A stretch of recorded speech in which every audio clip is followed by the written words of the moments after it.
dole idan za ka magana duka za ka ce yan dambe kudu da arewa da gurma da za ka yi magana ko ina da ko ina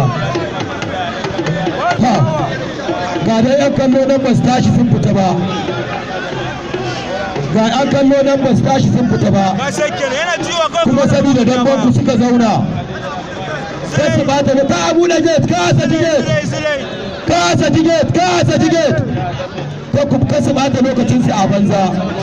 kasu bata lokacin su a banza sun san keja duk inda ake kallon dambe wallahi ba a kallon dambe da su waye irin na Kaduna duk wani dan dambe zai yi a cikin fili wallahi sun sani